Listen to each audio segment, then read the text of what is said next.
Welcome back, everyone. This is For the North. I am PJ. I'm Chris. And it has been a longer hiatus than we thought we were going to take. We had made a programming note that we were going to do multiple episodes over, before Thanksgiving. And then, Chris was traveling. I was, doing multiple family gatherings for Thanksgiving, and then Ryan just got put in our plans. We'll do better next year around Thanksgiving time. Right, exactly. If I may make one quick announcement, I forgot to tell you ahead of the podcast is that one of our not sponsors, but like somewhere I've promoted on this podcast heavily in the past, Roundtable is closing its doors later this month. It's on a good note. The owner sold the business because he needs to step away. And there will be a new coffee shop, which I will definitely report back to you guys if, I find it... I don't want to say worthy because that makes me sound pretentious, but if I find that it has good coffee, I will report back. Yeah, report back. But yeah, give your before it closes. When does it officially close? I believe December 24th. Okay, all right. So there's some time for our our Minneapolis, St. Paul based listeners. Those in the Twin Cities area, check out. Roundtable one last time, a few last times before it closes up. Yeah, I know I will be. Not this weekend, but soon. Yeah, soon. No, you're kind of busy this weekend. Yeah. Anyway, let's dive into it. So, we thought of the best way to do this was to do a state of the NFC North with the predictions. And you know what? I'm just going to rip off the Band-Aid, go right away with the Vikings. So, the Vikings, they have virtually no chance of making the playoffs at this point. There was some hope if they would have beat Seattle. Yep. That didn't happen. Those of you that said start Max Brosmer, yeah. You got your wish. They got their wish. You know what? And it wasn't all Max's fault. It just proved there were a lot deeper issues that need for next season. And I believe that, is based on getting rid of somebody. And I'm not going to say that it's Kevin O'Connell or Quicey because they just came off a 14-3 season. I'm going to say that it's off the O-line coach. Because if you cannot protect your quarterback, you don't have a chance. Mm-hmm. Yeah. Yeah, I would probably put it like, I think it's been an amalgamation of a lot of different things this year for the Vikings. Like, when we went into the season, when we started this podcast, like there were some pretty lofty expectations for the Vikings naturally because they're coming off of a 14-3 season, and JJ McCarthy would be stepping into what was considered one of the best situations for a young quarterback. Just I mean, just looking at the the way that the offensive line was built and the way that the weapons that he was going to have available to him, and Kevin O'Connell coming off of winning Coach of the Year. So there were just a lot of, as I said, a lot of factors that contributed to there being lofty expectations for this team. And, now going into week 14, we're kind of scratching our heads and kind of trying to figure out what went wrong, who is to blame, where do we point the finger, because the NFL is very much that way, that someone is to blame. And if a team underachieves, I will say it that way, if a team underachieves like the Vikings have this year, someone's going to end up losing their job. I agree with you. Offensive line coach probably will end up getting fired. I would also probably take a look at your scouting department and kind of do an internal audit of that and try to kind of figure out,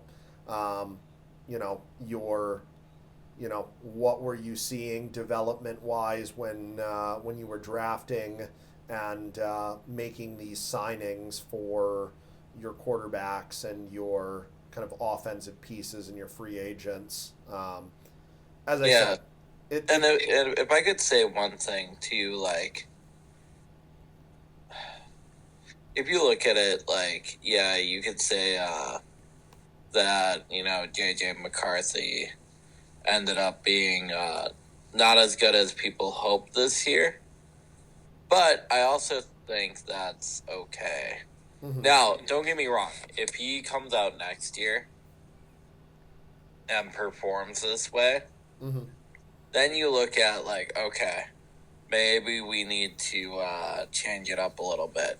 Yeah. Regardless, they're going to provide competition here in training camp, because I don't think that Brosmer is going to be QB2 next year. He does have a shot for QB3, though. Yeah, I do believe that, and I do believe Brosmer can be developed. We've seen him do amazing things in the Big Ten. Yep. It will be a stretch, or it'll be a long stretch before Vikings fans are satisfied. But part of it relies on getting out of this season and letting J.J. McCarthy develop. Yeah. I mean, I think the fan base for the Vikings, and you're part of that fan base, and I don't think you've ever been in this boat, is that there's been a lot of just screaming loud opinions from the fan base saying, okay, JJ is a bust. He can't play. He's throwing interceptions. We whiffed on JJ McCarthy. Oh, Kevin O'Connell sucks at play calling. We want Max Brosmer. And then we get, the fans get Brosmer, and what happened against Seattle happens. And, again, as I said, but we need a veteran QB. Yeah, right. That'll come in and win us, the Super Bowl. And we've tried that before. It almost worked once. Twice actually. Yeah, it almost works. I mean, I just think that this offense could benefit from having a veteran quarterback there to compete with and help JJ McCarthy learn some of these mechanics pieces that need to be fixed. And again, like you said, if JJ McCarthy comes out next year and this is, and this kind of inconsistent, frustrating level of play, or the bad mechanics comes out again, the Vikings are going to have to start doing more of a self-scout and say, okay, how do we fix this right now? Instead of putting a Band-Aid on it, they need to kind of overhaul things if JJ McCarthy does not develop and does not look good coming out of the offseason. But We talked about it an episode or two ago. The issues that J.J. McCarthy has are fixable things. They are not egregious, unfixable errors. Um, there's just, again, lofty expectations for a top 10 draft pick. Right, and sometimes you just need to suck for a little bit. Caleb Williams was number one. He sucked his first season. He did. Like, let's be honest. Like, yeah. And you know what? I like Caleb Williams. I think you and I both like him. Wouldn't be surprised to see him make his super deep playoff run, which we'll get into in a minute. So I think J.J. McCarthy needs to go through the same thing. He just needs to suck for a little bit. And that's fine in the Pro Football League. But my question to Vikings fans is, like, with the that's why I made the veteran QB comment earlier. How often are we willing to settle for mediocrity? That signing a veteran QB who comes in might be able to, like, get you deep in the playoffs, get us all excited, like, oh, this might be our year, and then lose in the NFC Championship game. Yeah. It happened with Culpepper. It happened with Favre. Darnold was signed last year, and that's another problem too. I'll get to that in just a second. Who did pretty good, and he is doing all right with the Seahawks, but the Seahawks signed him on a 3-year deal for $100.5 million. Yeah, he is not worth that money. That's just plain and simple. Right. With the way he played on Sunday versus the Vikings defense, all credit to Seattle's defense too. They did awesome. Which they, have been doing all year, but especially awesome against a true rookie QB. I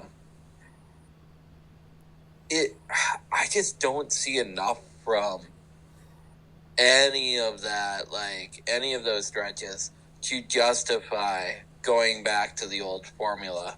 I don't know, call me crazy if you want, PJ, but it's just, for me, it's just not worth it. We need to try something new.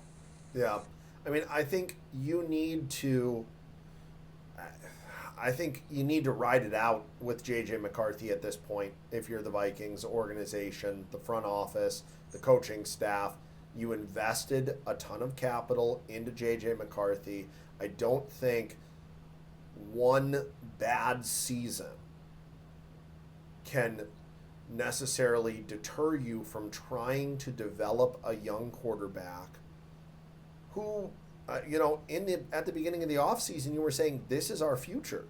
That was the conversation around J.J. McCarthy.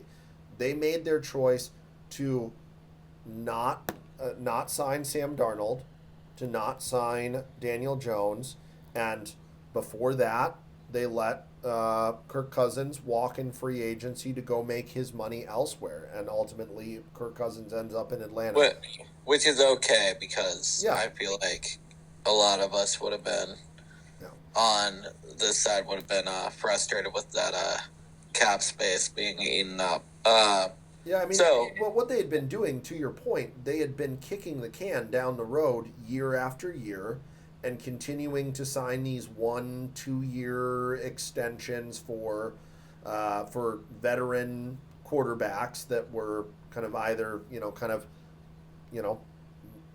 young-ish or aging in Kirk Cousins' place, but they were not really solving the problem. Again, I go back to that. They were putting a Band-Aid on the problem and not not truly fixing what was the problem. They were putting a Band-Aid on a problem that needed stitches. Exactly. Yeah. You needed stitches.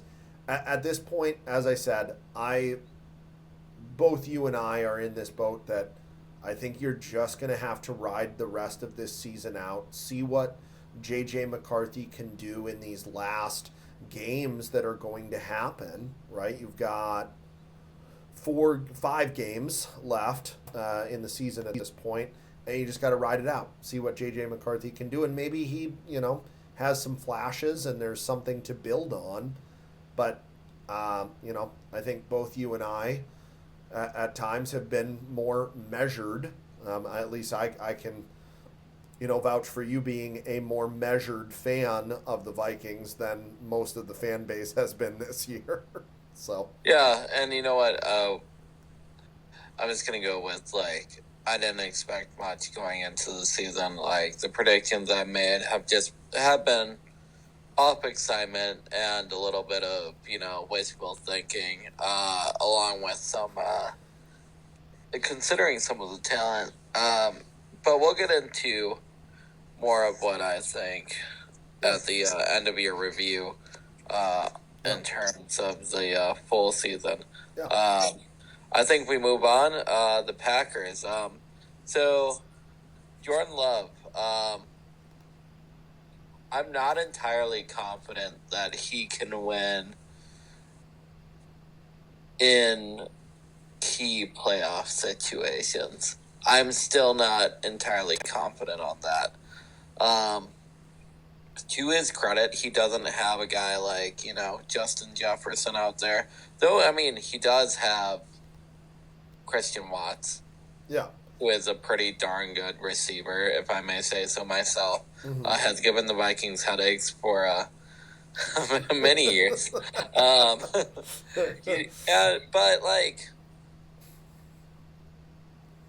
when he says, I like to throw the ball downfield, it's kind of like sometimes he blindly throws it up there, and then all of a sudden the ball has changed hands, and it doesn't matter how good your defense is. They're eventually going to crack if they keep turning the ball over. Yeah, I will say this. I agree with your sentiment about Jordan Love. It's hard. It's been hard to believe that the Packers are a really true contender because of the inconsistency in the play that we're seeing this year. Like we have these stretches this season where we see really good Packers offense, really good Packers defense, and then we put up against a stinker. Put up a stinker against the Browns. The games against the Panthers and the Eagles this year were absolute head scratchers and god awful offensive performances. They're finally what we got in the past couple of games here for Jordan Love against the Vikings, against the Lions on Thanksgiving, is we finally saw what we as Packers fans have been wanting all year, and that is the ability for Jordan Love to let the offense or have Matt LaFleur let the offense flow more through Jordan Love and let him make instinctual plays and let the game come to him. We've talked about this.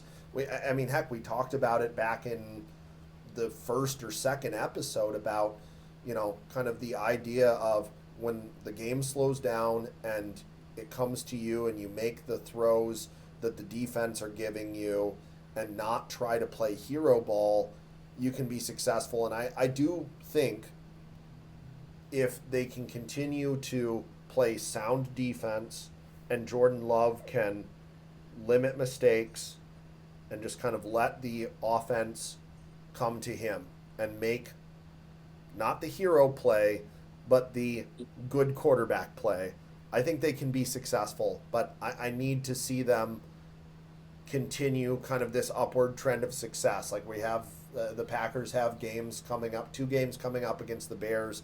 They're going to have to go on the road. They're going to have to play in Denver. They're going to have to play against the Ravens before Christmas, and they still have a divisional game against the Vikings left over. So again, I understand your kind of criticism of Jordan Love because it's been up and down this year. We haven't seen him live up to the potential that he has been billed with, right? If this is going to be a team with deep playoff run aspirations, NFC Championship, Super Bowl aspirations. You're going to need to get really great play out of Jordan Love, and your offensive line is going to have to protect him. Defense is going to have to play game. So it's like all of these factors. But it's been frustrating this year to watch the Packers because one week they're great, the next week you're scratching your head as to why are they only barely beating the New York Giants, right? So, we're gonna see what happens. I don't know if you have more thoughts about that, but that's kind of my 2 cents about this. No, let's move on to yeah. Lions. Yeah. The Lions are a mess. Certainly they are. Certainly. I'm scratching my head about the Lions because it depends on the week, right? As to whether or not we're going to see Jahmyr Gibbs and David Montgomery show up. It also depends week to week what sort of defensive performance we're going to get out of them. And this, again, was a team coming off of a 15-win season that had super high aspirations for pushing to be in the NFC Championship, to win the division, be in the NFC Championship, even go to the Super Bowl.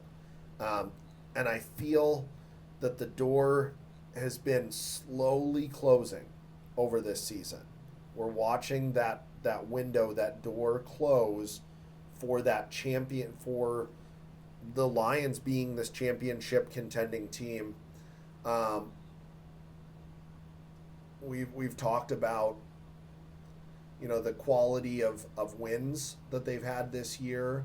The losses, when they've happened, have looked ugly this year for the Lions because they have 5 losses now. And in those 5 losses, the offensive and the defensive performance has been just ugly. Like week 1, okay, maybe you can kind of like take that as a fluke, right? That, Packers beat the Lions in week 1. The game against the Chiefs, they did not, their offense, their defense did not look good. Their loss against the Vikings, when they were at home, is another head scratcher. That's a moment where Jared Goff didn't look good. The Vikings defense really got to him, and when you get pressure on Jared Goff, he is this just immobile statue in the pocket and will take sack after sack, and just that demoralizes a team. The loss to the Eagles was really bad.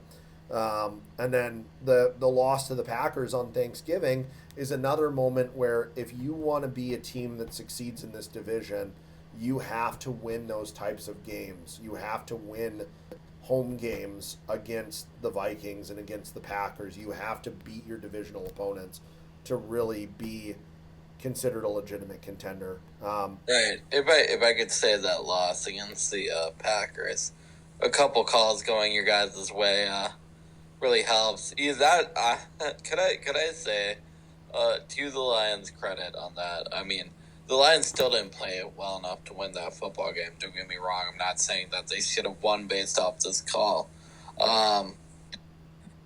That call, that was a catch, but it wasn't a catch.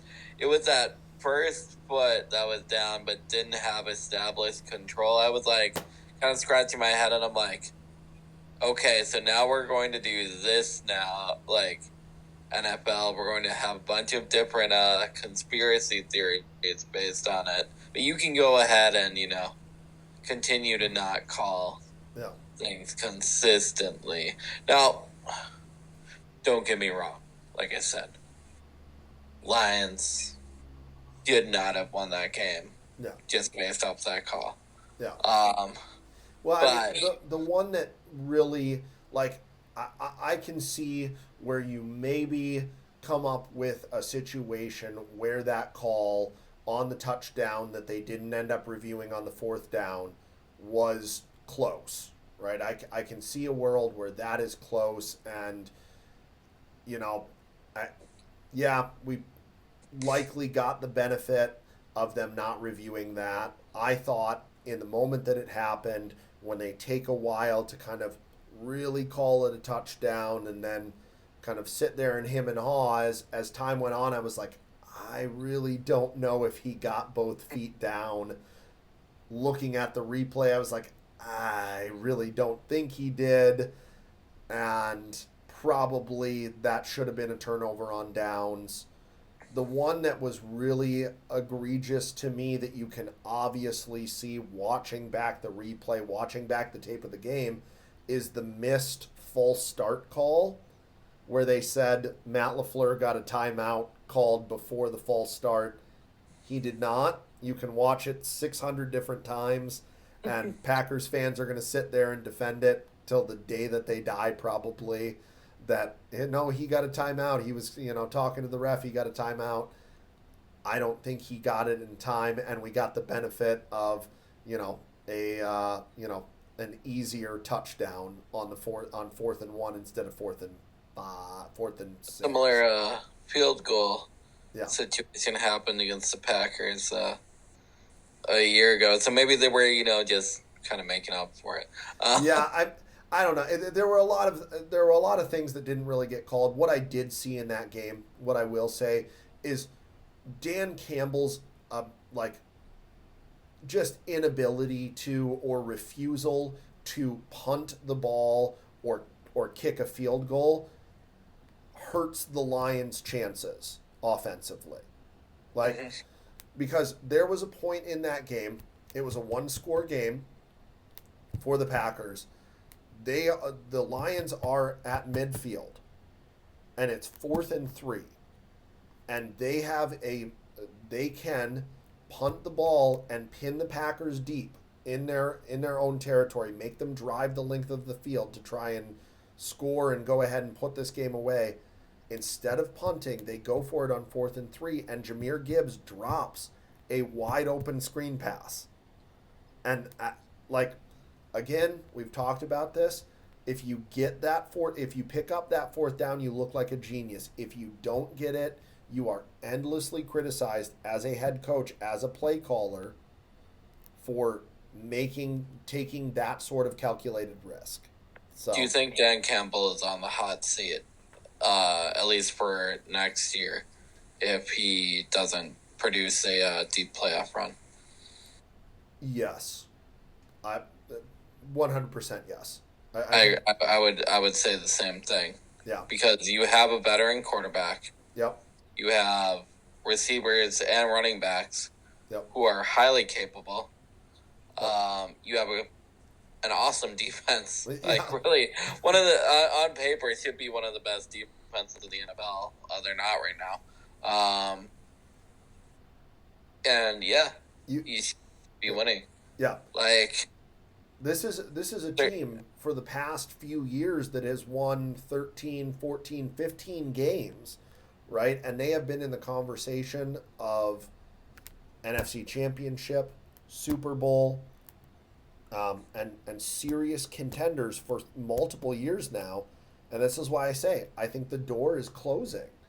And if you can't succeed with this roster, with this defense, with with a veteran quarterback in Jared Goff, I really think you got to put the blame on Dan Campbell for not succeeding with this with the way he's been set up. And I really don't see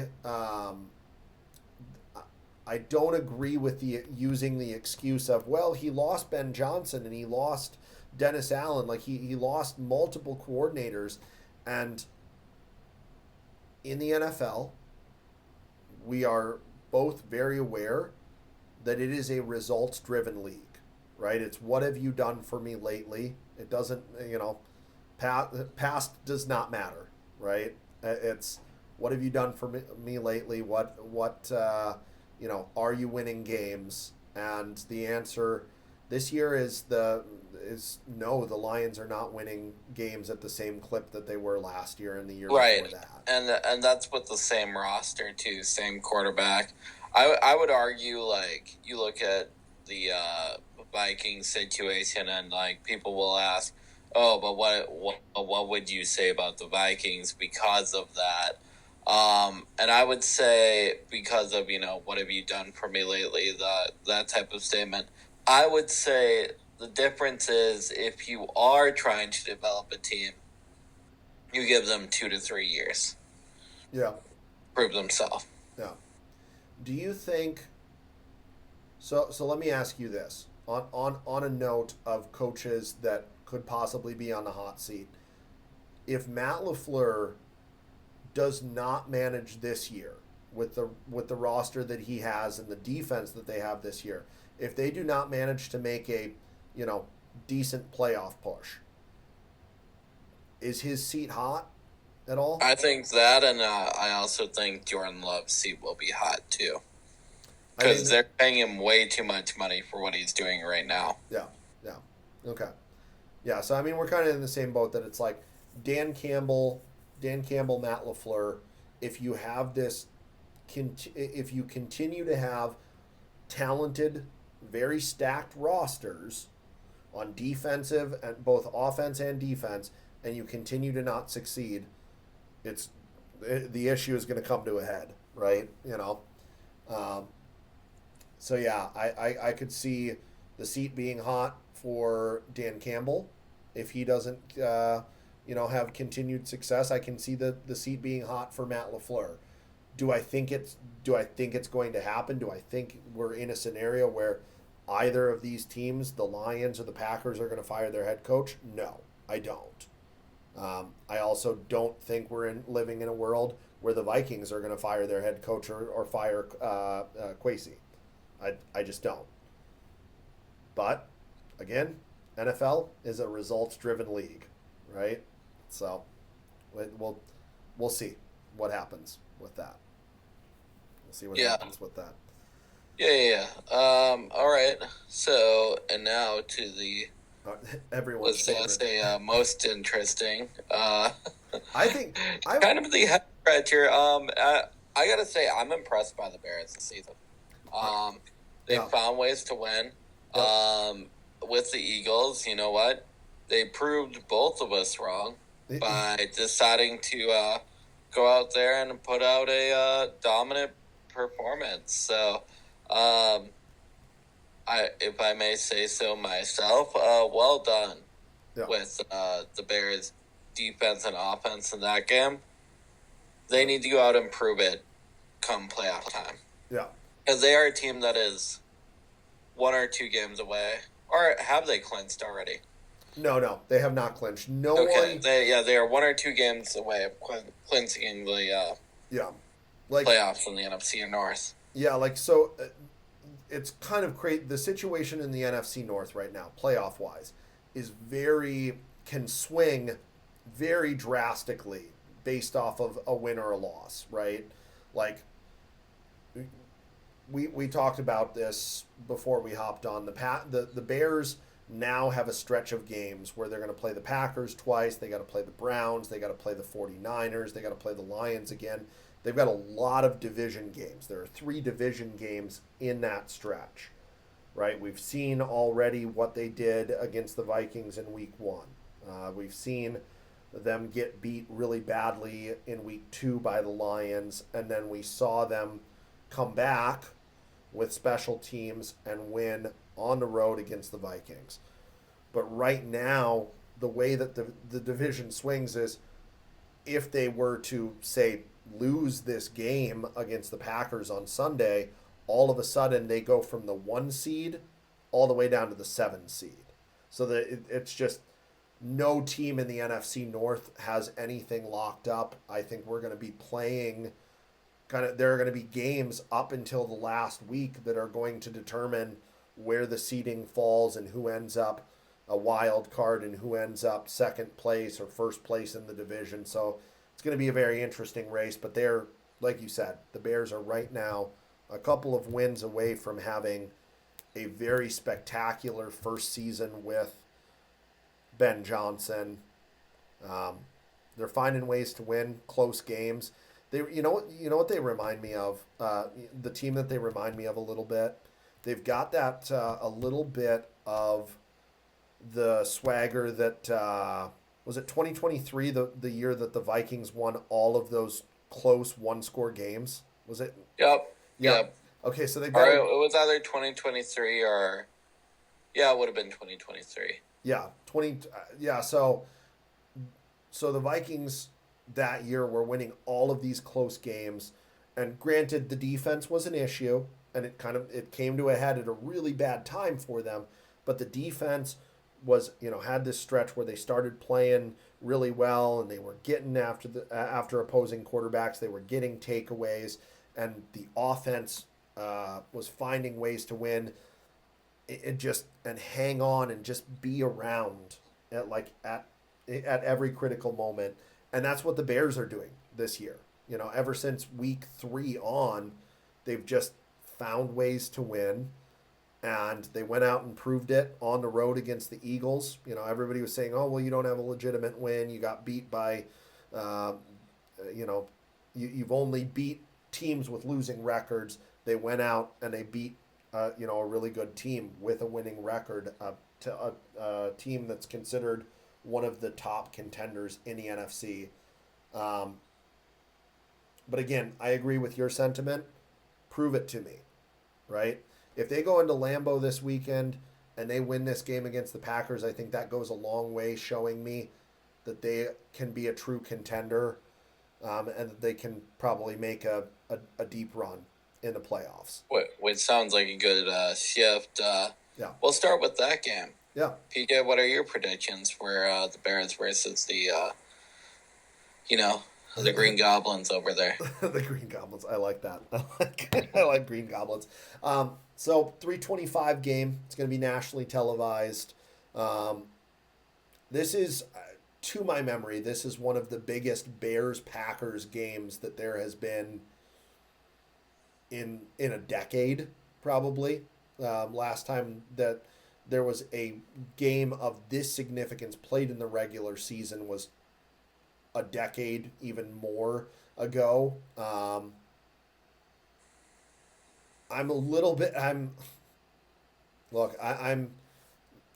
nervous. I have a nervous apprehension about this game. I don't, I don't like the Bears. And they're hot right now. They're hot right now. They are very hot. This is a game that is going to come down to who can execute the best, right? It's going to be the Bears offense versus the Packers defense, which has been playing really well. Both of those units have been playing really well. I think also, as I mentioned... Well, let me ask you this. Yeah. Okay, let's get straight to the point because we're not going to sugarcoat it. Do you think that Jordan Love is going to limit selfish decisions and avoid turnovers? Because my answer is no. Because I've seen it too often from him throughout this season where he kind of does a Brett Favre, rolls right, and you know what's going to happen. Oh. I am going to go opposite of your thought. I think that what I saw against the Lions, that game on Thanksgiving, encourages me that Jordan Love has the ability to make plays without giving the ball away, right? I think Jordan Love has the ability to be a really good quarterback and run this offense in a way where they can not turn the ball over. And when they're doing that, right, when they're consistently getting all of their wide receivers involved and getting Josh Jacobs involved, and Jordan Love is really just dialed in, that is when I truly think, okay, this Packers team is a contender and they can go far. Well, and let's not forget Christian Watson. Phenomenal.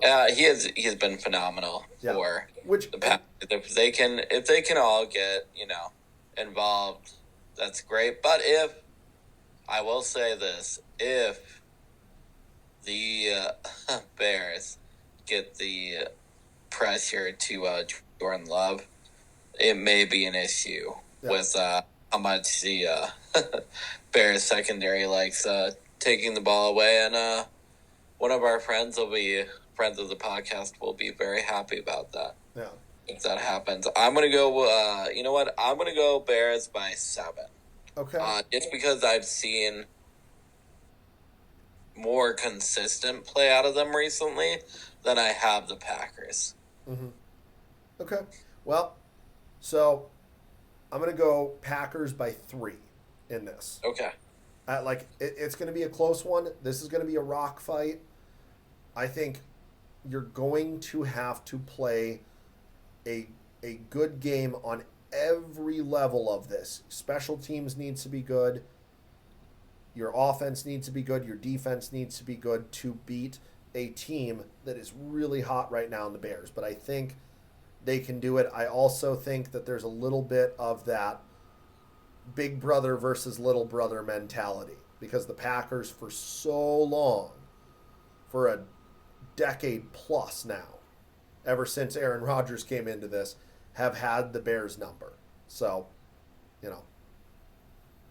by 3. Packers by 3. So, that's my prediction. Whoa. Okay. All right. Let's look at the Vikings and Commanders. That's going to be a close game. I have a feeling just because of, this is the chance for J.J. McCarthy to show what he has versus a team that is beaten up. I will say that I am not sure that the Vikings can win this one, just based off what they have shown me recently. Oh, no. If the Commanders get the pressure to J.J. McCarthy, the Vikings lose this one by 7 to 10 points easily. Okay. But if the offensive line holds up, which I don't think it will, the Vikings win by 7. Okay. So, I think this is a game where you've got to come out, if you're the Vikings, and you've got to just absolutely punch the frickin' Commanders in the mouth. Because at every level of this team, like you look at the Vikings, they have the better offensive players. They have one of the best defenses in the NFL if they're not on the field the whole entire game. Right. They have one of the best defenses in the NFL. Their special teams unit, when they can figure out how to tackle before someone reaches the 50-yard line, they have a good special teams unit. Their kicker is phenomenal. So on paper, this is a game where you should come out and at every level, at every kind of instance, the Vikings are better than the Commanders. They should beat them. Now, should is the key word there, but I'm going to take the Vikings by 10. I think this is a game where they get right a little bit. Let's get Justin Jefferson and Jordan Addison involved in this. Have a little bit of a party, and see if we can bring the development for J.J. McCarthy along. Because at this point, right, you're playing with house money, right? We know that the playoffs are a slim to almost no chance for the Vikings. So really you can kind of, in my opinion, play a bit more loose then. I think that gives a bit more freedom to J.J. McCarthy and Jordan Mason and Aaron Jones and Justin Jefferson, Jordan Addison. I think that gives just more of a freedom for them to come out and just kind of see what you can do against a team that you really are much better than. So yeah. All right. Let's go to the Cowboys versus the Lions. All right, this game I like for the Cowboys for a myriad of reasons. Offense and defense, they've been unstoppable. I don't know what is in the water down there in Texas, but I like the Cowboys on this. Just based off what we've already talked about with the Lions. I'm going to go Cowboys by 10. Woo, big score. Big old score. Yeah, just because I believe that the Cowboys are going to... You know what? Don't be surprised if you see the Cowboys in the NFC Championship this year. Woo. That's saying that... you know what? Do you think I would have predicted that like No. 4 or 5 weeks ago? No, you but would have these last 4 weeks they've been hot. They have been.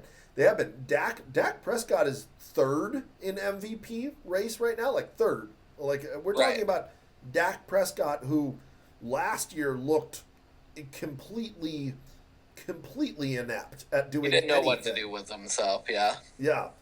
No. I agree with you. Everything you're saying about the red hot Cowboys right now. They are the other team right here in the NFC right now that is just on this upward tear right now. Nobody would have guessed before the season. No one would have. They've got a really talented offense. I like what CeeDee Lamb is doing. I love George Pickens. Dak is playing out of his mind good right now. He could be, in the MVP race all the way up to the end of the season. I'm taking the Cowboys to win this game over the Lions. That's an easy pick for me. I say by 10 too. Right, and this is one of the first times both of us have liked the Cowboys because we're like, you know what? I think we both really want Dak Prescott to do well because we both had him as a fantasy quarterback in recent history. We have. And he is, hopefully he can pull it out and do some amazing things. Yeah, hopefully. Yeah, no, bookmark this in history, ladies and gentlemen. This has not happened. We have not often agreed on both at the same time liking the Cowboys. Oh, crazy! Yeah, that's the Thursday night football game. So that's a big matchup. That will be a fun one. I might have to tune into that. I might actually have to go on to Amazon Prime and watch that Thursday night football game. I'm glad you can. I mean, you can just sign up for the trial and cancel it after a week. No. I mean, I'll be busy. Oh yeah, yeah. I'll watch it if I see it's a good game. I'll rewatch it, but yeah, we'll see. We'll see. I'm genuinely excited about that. I think we're heading into a really kind of. This is the best part of the NFL season to me. Outside of the playoffs, December football is the best time where you start to really learn who are the contenders, who are the pretenders, and how is this playoff picture going to shape up. And we really start to kind of learn a lot here in December football. So I'm hoping we get to witness a lot of really great football down the stretch from all of the NFC North teams, with the exception of maybe the Bears this weekend. And then, beyond that, we'll kind of see how this unfolds for the rest of the season. Yeah. I think on that note, well, it's been good having you all. Sorry, PJ's done most of the talking tonight. But I am Chris over here in Minnesota. I'm PJ here in Wisconsin. And this has been another episode of For the North. All right. You all have a great weekend. Peace out.